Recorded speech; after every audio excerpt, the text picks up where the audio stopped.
Hey there, you're listening to BD4, where there's no better way to get your Yankees and Knicks analysis. Yanks every series, Knicks every game, and MMA on occasion. Here's your host, RJ Carbone.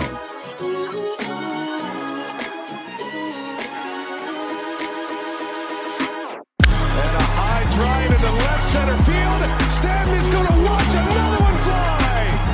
Are you kidding me? DiVincenzo a three. Bang! Bang! Knicks take a one-point to apologize to absolutely nobody. At the wall. See ya! See ya! See ya! Mr. Nova. Anthony for three. Bang! That one goes down, and the game is tied. Rose, you shook up the world again. I did it again. But I did it, man. I really just had Gonna have to. Bronson running away. Oh my! He has been the best player to put on that uniform. Ball game over.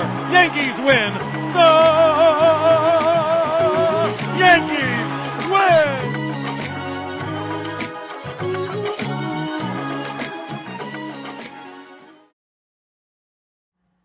Hello, Knicks fans.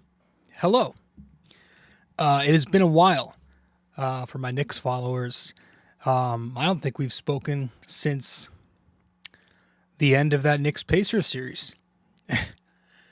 It is Sunday the 29th as I record this podcast, and we are going to talk some New York Knicks because it has indeed been a while, and a lot has happened. A lot has happened that I wish I had the time to cover everything and talk about the new additions to the team, new players, new coach, new philosophies, and all that. But I've just been so busy. It's been such a busy season with the Yankees. I've been very busy at work over the summer, but now as we transition to the fall here, wanted to get a Knicks episode in because, again, it's been a minute, as I say, for the 14th time in 20 seconds, but I just, I've been preparing myself and getting myself excited for the upcoming season, and we're right around the corner here because the preseason starts for the Knicks on October 2nd, which I believe is Wednesday, if I'm correct. So, again, it's Sunday the 29th or the 28th as I record this, Sunday, September 28th. So, excuse me, as I've been prepping for the season, I've started to fix up my algorithm on social media a bit and get some more Knicks stuff in there. And I've been seeing some clips and, I watched some of the clips and I've seen some of the photos of Knicks media content day and listened to a couple of clips of Mike Brown speaking about this team. And Mike Brown, obviously the new head coach the Knicks brought in after they let go Thibodeau, which everybody expected at the end of the season. I loved Tibbs. Tibbs was such a great coach, but I also thought it was time, and I am very, very much a fan of who they brought in. I think Mike Brown has a chance to do some good things with the Knicks and get what Tibbs couldn't get out of the Knicks. So that's at least the hope. And so as I was listening to Mike Brown, I listened to some things closely, and I want to base this episode off of offense. And maybe another day soon we'll talk some defense. But some of the things he was saying about the Knicks starting lineup and about their offensive philosophies, and just knowing Mike Brown over the years, I've seen him. He's been in the league forever. He's been with the Cavs. He's been with the Lakers. He's most recently, we know from the Kings. He won Coach of the Year in 2023. He's a good NBA head coach. But I want to get into the details of this thing. This is more, again, it's going to be about the Knicks offense because there are some things I feel like we should discuss. Now, I don't know how long this episode is going to be, but maybe it's 20 minutes. Maybe it's a little more, a little less. I just want to touch on what we could be seeing from a New York Knicks offense, from a Knicks offense that, you look at the numbers, and if you're watching the YouTube, you could see the numbers last year were good, right? They were top 10 sometimes even top 5 in a lot of these categories. I do feel like this Knick offense disappointed. It got off to a red hot start, and then I feel like big time it tapered off in the second half of the season. And I feel it wasn't a talent issue. You know, you look at who the Knicks had on their roster, definitely not a talent problem. And I thought a lot of it was head coach Tom Thibodeau, whether it was the decisions on the court or some of the lineup decisions in that rotation. I thought that was a big chunk of it. And one of the takeaways I've gotten from listening to Mike Brown speak is that we could be heading for a starting lineup that includes Mitchell Robinson over Josh Hart. Obviously, that was the big storyline for most Knicks fans last year when complaining about the offense. It was how the offense looked with Hart next to Karl Anthony Towns instead of somebody else, right? But it seems like, just from the general consensus I get, that Mitchell Robinson will be starting for the Knicks over Josh Hart. Last regular season, Mitch barely got minutes with the first unit when he came back. You know, you didn't really see those double big Mitch Cat lineups, and if you did, it was sporadic. And a lot of the time it had Hart with him, which was wild. But last postseason, Mitch played 65 minutes in place of Josh Hart with that first unit, and the Knicks were a minus 3.7 net rating. There were some really good moments where they shared the floor. I feel like, especially in some of those losses to the Pacers did a really good job of putting Mitch and Cat into action, bringing them in space up top, using them, forcing them in transition, putting them into double drags, into stack, different types of pick and rolls, etc. That's definitely a concern of mine. However, you played Indiana. Everybody knows the style of basketball that Pacer team plays. They've got the perfect personnel for that type of pace. And we're just talking, regular season, which begins in less than a month. What other Eastern Conference teams can really play that style to hurt the Knicks? Especially now with Halliburton out. It's not like... And remember, the Knicks didn't get reps. They didn't get a lot of reps with that Mitch Cat lineup a lot during the regular season. So there are strengths to it still that people shouldn't just forget. The offensive rebounding has some really big upside in that lineup. The offensive creativity, as a matter of fact, right? You can use Mitch Robinson to screen for Towns to get him 3-point looks. You can run those 4 or 5 pick and rolls to put pressure on defenses. You've got legitimate upside with 2 bigs out there to run your horns actions with Cat and Mitch as your 2 horn screeners. And then you use Brunson or whatever guard you want. There's a lot of possibilities here, even offensively. And of course, defensively, when you're putting Mitch and Cat next to each other, you're going to have Mitch now in drop coverage on those pick and rolls. Cat is now going to be back at the 4 defensively, not just taking all those reps at the 5. Now, there are weaknesses, and when I first, heard that Mitch might be starting next to Cat, it wasn't the most exciting news. I feel like it's more of a floor raiser than it is a ceiling raiser, if that makes sense, because there are some significant weaknesses. Obviously, first and foremost, before we even talk basketball stuff, the durability of Mitchell Robinson's not great. So the Knicks, if this is their plan, if this is Mike Brown's plan here, I'm hoping he has a plan B, because Mitchell Robinson will miss time. Everybody knows Mitchell Robinson misses time every year. He is the Giancarlo Stanton of the Knicks in that sense. And not only will he miss games, but it's hard to run Mitch out there a ton of minutes during a game, right? Over the course of a game, he's not going to be able to log you a ton of minutes just given his conditioning and his frame. But the good thing about Mike Brown is that Mike Brown is very flexible, and flexibility wasn't exactly a strength of Tom Thibodeau. But Mike Brown is willing to experiment in the regular season with different rotations for different matchups. You know, he mentioned the possibility of the Knicks running a 9 to 10 man rotation. With Tom Thibodeau here, the Knicks ran an 8-man rotation, sometimes even 7, right? I think that's big. You know, I think it's going to help that the Knicks are going to have some spacing, you know. I think here's the thing.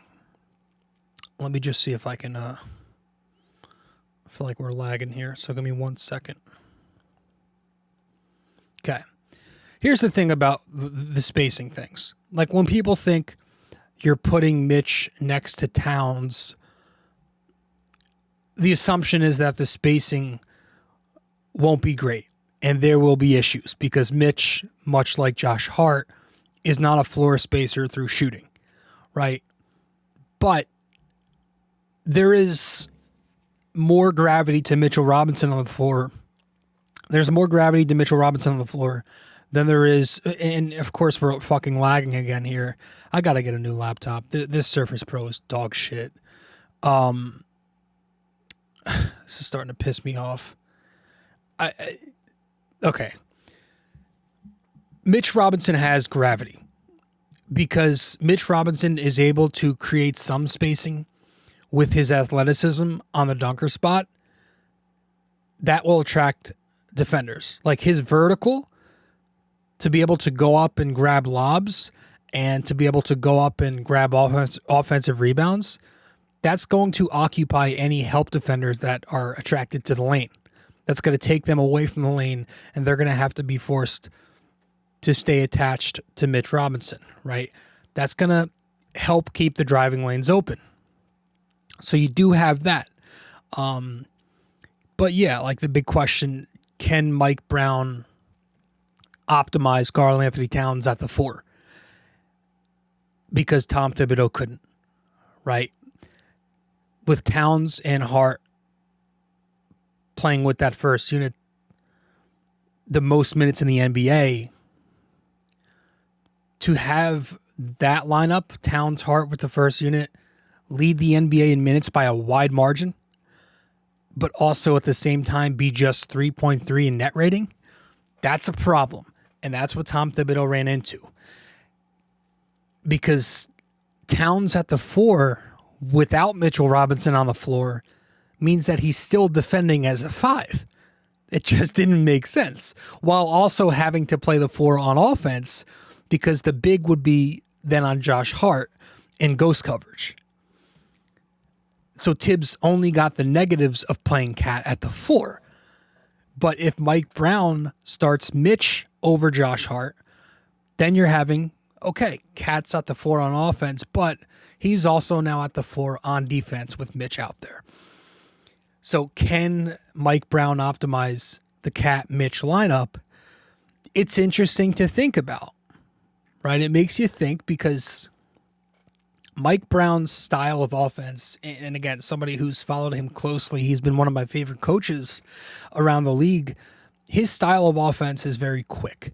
He's big on Princeton offense. That's the style he runs. It's a very motion-heavy offense that's centered around space, pace, a lot of back cuts, off-ball action, three-point looks, and he uses his bigs as passing hubs at the key and on the elbows, right? Like you'll see a lot more offense come out of the Chin series, right? You saw some Chin offense with Tibbs. We talked about that last year, but playing Princeton-style offense, that style, the difference is that style is best used in 5 out, not with Mitch Robinson starting next to Towns.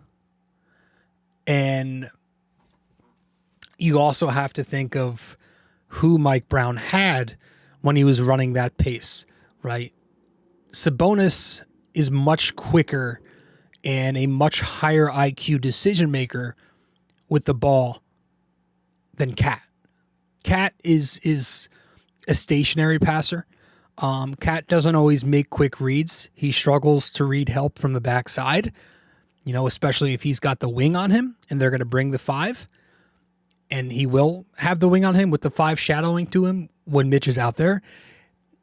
That requires very sharp decision making, and it requires a lot of communication outside of Cat. So it's going to take time to master something like that.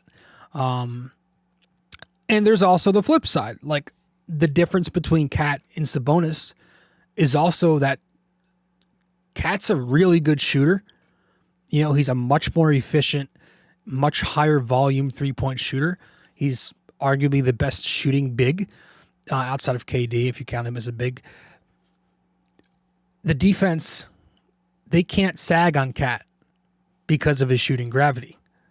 They're forced to stay home.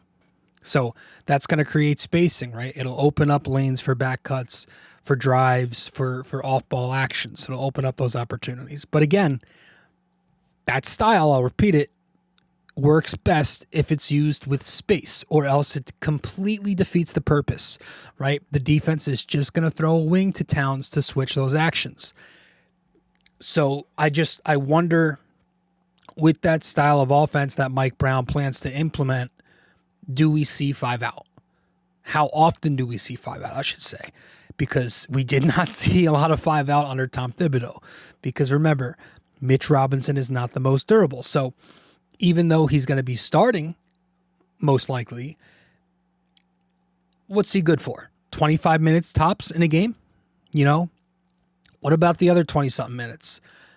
In theory, underneath Mike Brown, it's an offense that has the upside to be very good. Again, there is a ton of motion, a lot of relocating, a lot of cutting around the big who's got the ball up top to exploit gap help, to open driving lanes, and to keep ample spacing around Karl Anthony Towns. You're going to see a ton of DHO, a lot of handoffs, helps guys get going downhill, a lot of organized sets in the half court, which will take time, but repetition helps with your consistency. So I think ideally it's smart. And the good thing about Mike Brown is that he will use guys in their best roles, like he did with Sabonis, like he did with De'Aaron Fox. That should help with guys like Mikal Bridges, on both ends for Mikal Bridges, right? It should help with Hart. It should help with Towns as a passer. So my hope is that we don't see, and I'm going to try to wrap this up here soon. My hope is that we don't see a ton of Mitch with Towns, and at the same time that we don't overuse Josh Hart, that we mix in 5 out with the first unit, whether it's playing Deuce over Josh Hart, playing Clarkson with the first unit, just those guards, Deuce, Clarkson, if Shamit's a part of the team, Brogdon, if he's still here, that's my hope. You play 5 out, and this way the Knicks can keep a wing with a very guard-heavy second unit, and Josh Hart, you can have him with that second unit, have that pace, have that creation with the second unit, like when Hart first joined the Knicks. Just not to have to consistently deal with ghost coverages, which again defeats the purpose of Towns' biggest strength, which is the spacing that he provides. Listen, I think Josh Hart fits Mike Brown's offense more than he fit Tibbs' offense. He's a very versatile wing. He's a good passer, and he's more than capable of moving off the ball, as we know. But I just don't think he needs to be playing 40 minutes a night. So I think the idea of bringing Mitch Robinson back to the starting unit, like we saw in the postseason, is a better alternative than what we had for 82 games last year. It was all 82 games.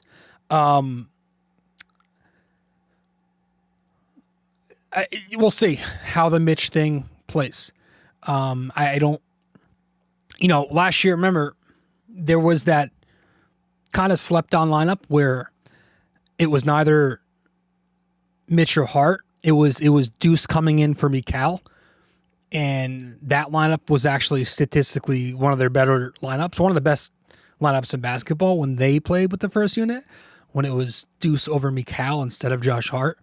I wonder if he mixes that in, but yeah, this idea of this Princeton style offense with Towns can work. I just wonder about how he balances the minutes in this rotation. It's going to be very interesting to me. And I think I'm excited for it. So the Knicks, I'm going to be paying some attention to these preseason games just to see what he looks like, what his offense looks like under Mike Brown. So we'll see. But I'm excited. I'm excited for Jalen Brunson year 4. Wow. I'm excited for all these guys. So I'm excited for Mike Brown. I think he's a good dude. He seems like a coach who wants to win. So we'll see. Appreciate you all tuning in. And that's going to do it. Just a quick 20-minute update on the Knicks, my thoughts on this offense. And again, I might do some more defensive stuff a little later if I can before the season begins. So I appreciate you all tuning in. And I'll see you very soon. Go Knicks. Well, if you made it this far, that means you listened to or watched the entire episode. Thank you. Just remember to follow, subscribe, download, rate and review, and all that fun stuff to help out the podcast. And I will see you in the next episode of BD4.